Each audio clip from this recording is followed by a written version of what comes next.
एक बुजुर्ग का वाकया है कि वह कारोबार के लिए, रोजगार के लिए एक बार किसी जंगल से गुजर रहे थे और काम के लिए घर से निकले थे। इबादत गुजार भी थे, मगर जाहिर है रोजी भी कमानी थी। मगर अचानक उन्होंने एक मंजर देखा कि एक लोमड़ी है, बड़ी फर्मा है, तरोताजा है और उसके हाथ पैर भी नहीं है और वह अंधी भी है। आप हैरान हो गए कि इसके पास तो न हाथ पैर है, न आंखें हैं, न देख सकती है, न चल फिर सकती है, तो यह खाती कैसे है? उसके खाने का इंतजाम कैसे होता होगा? इसी कसमकस में थे आप बैठ गए। अचानक आपने देखा कि जमीन सक हुई और दो प्याले निकले, एक शहद का और एक दूध का।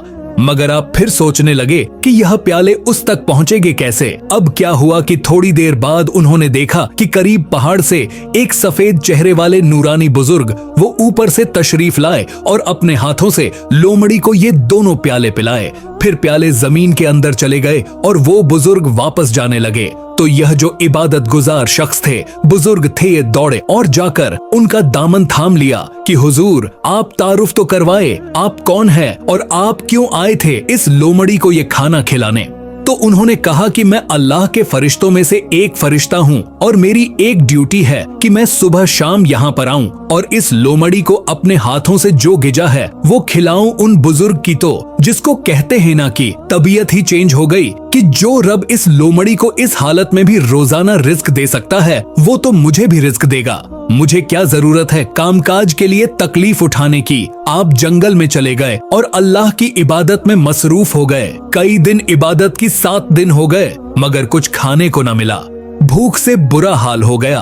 अल्लाह की बारगाह में फरियाद की, मेरे मालिक, मुझे भी तो कोई लुकमा गिजा अता फरमा। अब भूख बर्दाश्त करने की ताकत नहीं है या मेरी रूह कब्ज कर ले। अल्लाह की तरफ से ये इरशाद हुआ, यह पैगाम मिला कि मेरे बंदे अपने हाथ से कमाओ, कस्बे हलाल करना है, कोशिश करनी है, खुद भी कमाओ और मोहताज को भी खिलाओ। जब अल्लाह करीम की तरफ से हुक्म मिला तो फिर उन बुजुर्ग ने क्या किया? पहाड़ से उतर गए और फिर अब तलब ए माश में अपने काम में लग गए, कमाने लगे। आधा खुद खाते, आधा मोहताज में तकसीम करते। इस वाक़े से सीखने को ये मिला कि ये दुनिया आलम असबाब है। तवक्कु ये नहीं है कि बंदा घर में बैठ जाए कि बस अल्लाह रोजी देगा। यकीनन रब रोजी देने वाला है, मगर उसी ने इस दुनिया में असबाब बनाए हैं और हमें अपने हाथ से काम करने का भी हुक्म दिया गया है। तो कोशिश करनी है, कोशिश करके जो असबाब इख्तियार किए उसी को सब कुछ ना समझे कि चूंकि मेरी दुकान है इसलिए मुझे रिज्क मिलता है। नहीं, रिज्क जो है वो रब ही अता फरमाने वाला है। राजिक वही है, भरोसा उस पर हो, असबाब पर नहीं। लेकिन तवक्कुल को इस तरह ना समझे कोई कि जनाब अब कुछ करने की जरूरत नहीं।